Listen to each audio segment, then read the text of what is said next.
Welcome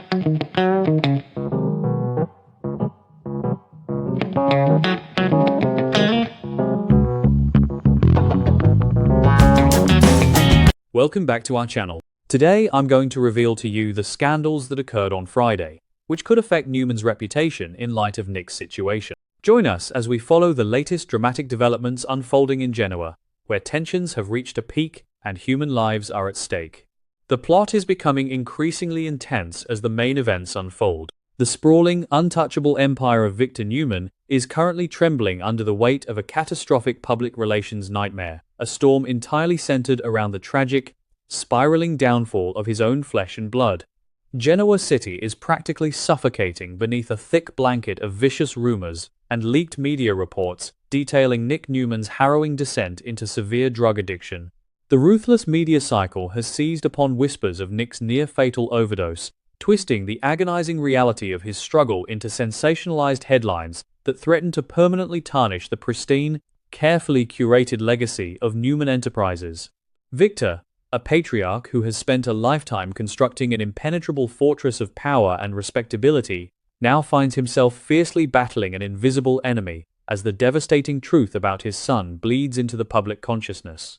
The corporate ramifications are staggering, with board members and investors growing increasingly panicked over the stability of the family, but the true tragedy remains profoundly personal, rooted in the shattered soul of a man who has finally buckled under the crushing expectations of his surname. Deep within the sterile, unforgiving walls of his rehabilitation center, Nick is fighting a grueling, agonizing battle for his very survival, haunted by the terrifying ghosts of his recent past. The horrifying memories of the Park Motel are permanently seared into his fragile psyche, a relentless loop of trauma that plays behind his eyes every time he attempts to find rest. He can still feel the suffocating panic that gripped his chest when he realized Marie Kirkland had flatlined, the desperate, frantic rhythm of his own hands performing CPR, and the overwhelming shame that washed over him when he was forced to make that tearful, broken phone call to Sharon. That night represents the absolute nadir of his existence, a moment of profound moral and physical collapse that nearly cost him his life and the lives of those he inadvertently dragged into his toxic orbit. Yet, despite the crushing weight of his guilt, that brush with the absolute abyss has ignited a fragile, desperate spark of determination within him, a burning desire to claw his way out of the darkness and reclaim the man he used to be. Nick's commitment to his recovery is absolute, but the journey is fraught with unimaginable physical and psychological torment. Every single hour is a monumental struggle against the insidious, clawing demands of his own body, a visceral war fought in the quiet solitude of his room. He endures the violent tremors, the bone-deep aches, and the suffocating waves of anxiety with a stoic, heartbreaking resolve, driven by the desperate need to secure a brighter, stable future for his son, Christian. The thought of Christian being raised in the chaotic, emotionally barren environment of Adam and Chelsea's home terrifies Nick more than his own withdrawal symptoms, fueling his relentless push towards sobriety. He is acutely aware that this is his final opportunity to break the generational curse of the Newman family, to prove that he is not defined by his father's ruthless manipulations or his mother's tragic history of addiction, but by his own capacity for redemption and healing. However, the path to salvation is never a straight line, especially in a world as treacherous and morally ambiguous as Genoa City. The shadows of Nick's addiction are not easily banished, and the dangerous elements of his past refuse to quietly fade into the background. A sinister, relentless force continues to stalk the periphery of his fragile recovery, a constant, terrifying reminder of the abyss he is desperately trying to escape.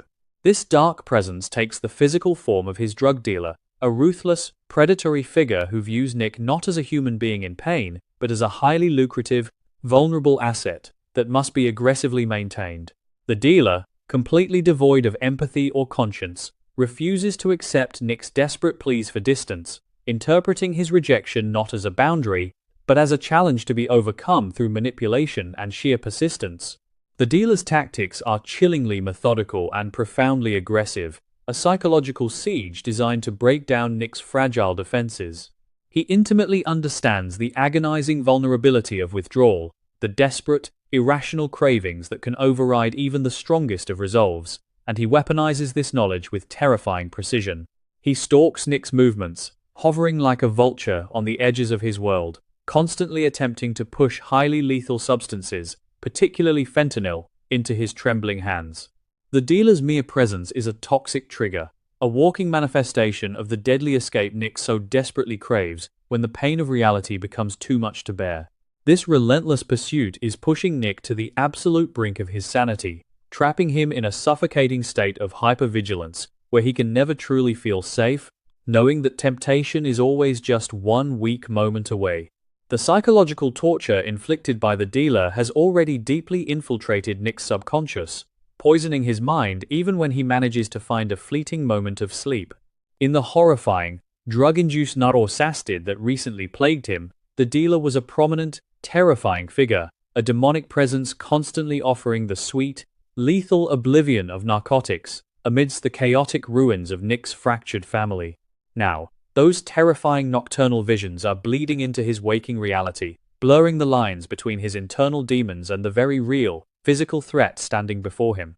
The dealer's persistent, taunting presence feels like a manifestation of Nick's own self-hatred and profound sense of failure, a constant, mocking voice whispering that recovery is an impossible illusion and that he is destined to die alone in the darkness.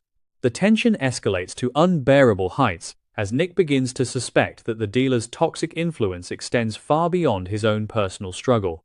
A sickening realization washes over him that this ruthless predator might be actively supplying the lethal fentanyl to other vulnerable souls in his fragile orbit, potentially even targeting Marie Kirkland, whose life currently hangs by a thread in the intensive care unit.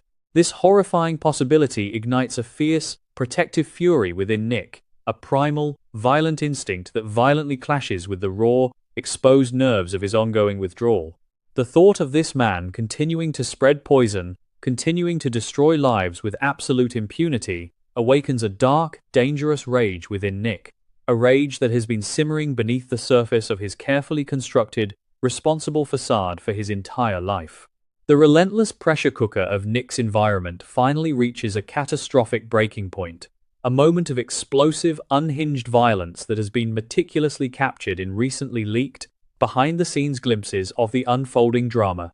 These tantalizing, raw images paint a terrifying picture of a man who has completely snapped under the unbearable weight of his trauma, his addiction, and the relentless provocation of a predator who pushed him one step too far.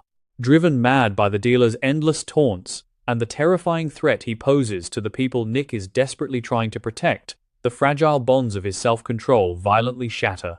The desperate, recovering addict is instantly consumed by a blinding, terrifying fury, a primal need to eradicate the source of his torment with his bare hands. Consequences be damned. The physical altercation is a brutal, visceral explosion of repressed anger and profound psychological agony.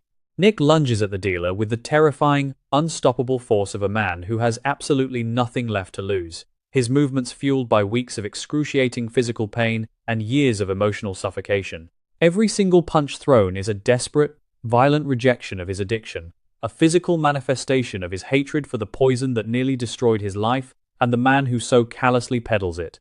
The struggle is not a calculated fight, but a chaotic, messy release of pure, unadulterated rage, a terrifying display of the dark, violent legacy that courses through the veins of every Newman, a legacy Nick has spent his entire life desperately trying to outrun. In this horrifying moment of absolute loss of control, Nick crosses a dangerous, potentially irreversible moral and legal threshold. The dealer, initially confident in his ability to manipulate a broken addict, is completely overwhelmed by the sheer, terrifying magnitude of Nick's fury, quickly finding himself at the mercy of a man who has been pushed far beyond the limits of human endurance. Nick's assault is relentless, a blinding storm of violence that continues long after the threat has been neutralized, driven by a dark, consuming need to completely obliterate the physical manifestation of his deepest demons. He is no longer the protective, moral compass of his family. He has transformed into a terrifying force of destruction, a man entirely consumed by the darkness he has fought so hard to defeat. The immediate aftermath of the violent eruption is captured in chilling, gritty detail, presenting a visual narrative that will undoubtedly leave audiences completely breathless.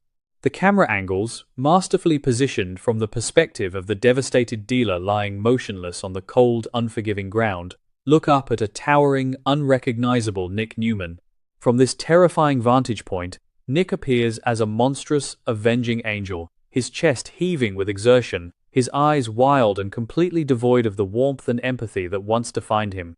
The stark, unflinching reality of the scene emphasizes the sheer brutality of the encounter, forcing the audience to confront the horrifying depths to which this beloved character has plummeted in his desperate, misguided quest for salvation.